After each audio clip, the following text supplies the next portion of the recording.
So some people would ask, why should you be excited about Africa? Africa literally exists as a place that might be vibrant, might have a certain rhythm, and might have some colorful images, but it doesn't come across as a continent and a place that produces knowledge of worth.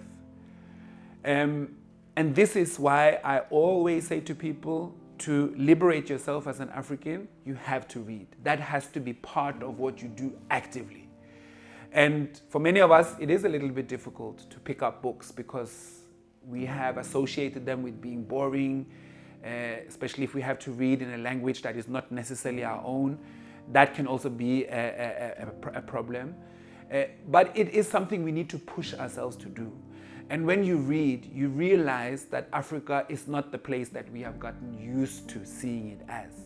So Africa, in our ancient history, for many, many decades, for many centuries, has been a continent of constant innovation, constant curiosity about innovation, about creating new concepts, new constructs.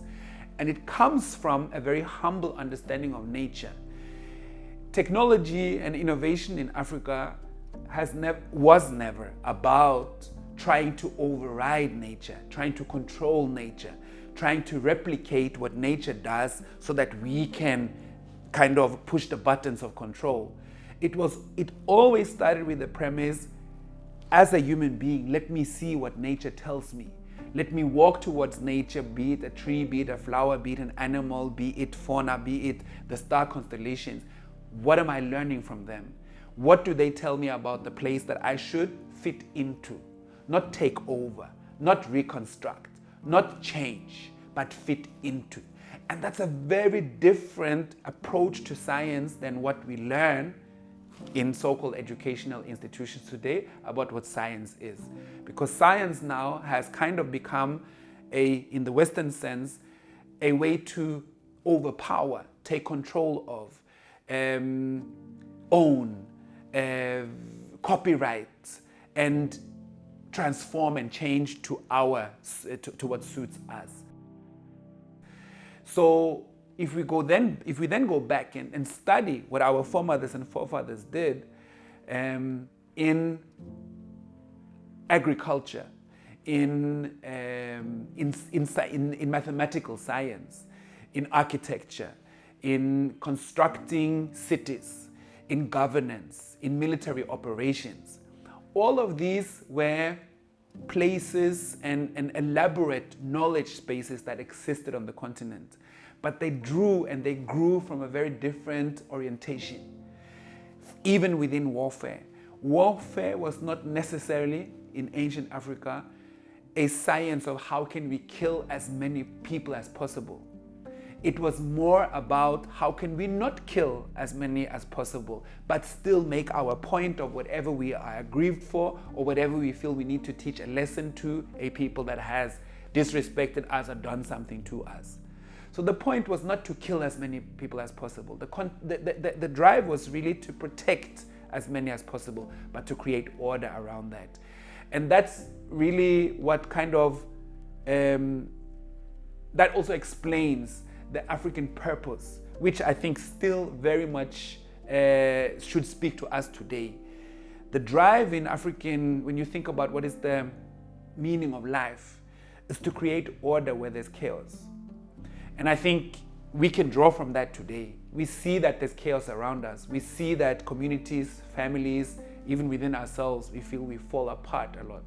So we need to mend, we need to bring back, we need to repair, we need to restore.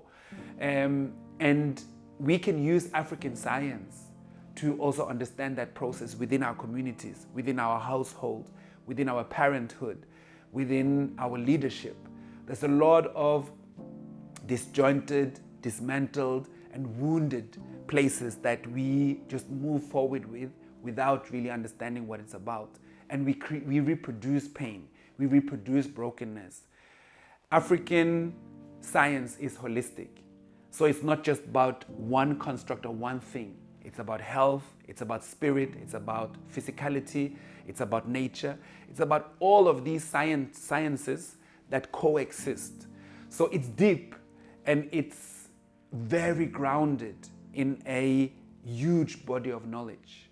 So once we start to read, once we start to realign ourselves with this knowledge, we also become people that walk towards a power that we again can regain and take back. Another form of oppression that some parents unleash on their children is the notion that European languages are more important, more professional, more academic, and more knowledgeable than our languages. And this is done because the world kind of tells us that this is the truth. Because even if you speak fluent and deep and great isiXhosa, you're not going to be favored in any workspace.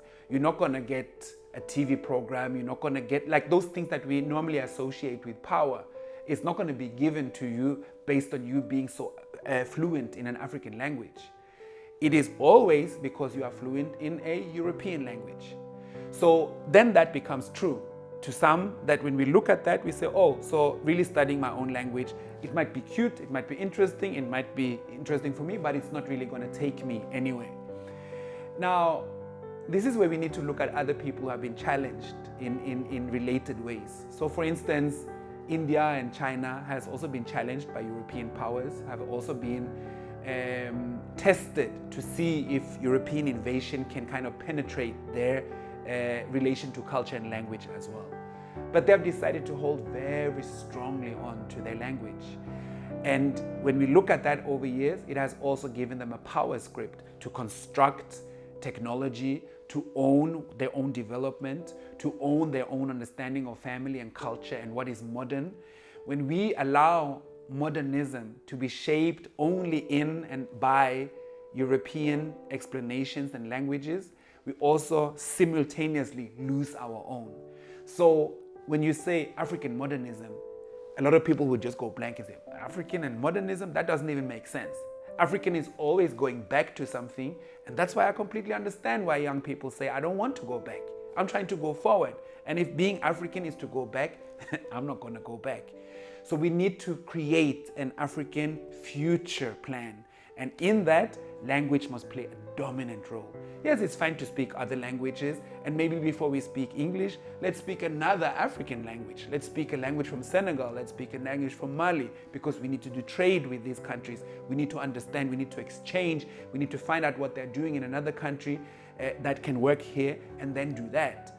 And let's use languages for African power. Yes, it might not work when you go to London, it might not work when you go to New York, but it's going to definitely center you, and it's definitely going to root you when you try to connect with other African people. And that should be our first aspiration, to connect with Africa before anything else.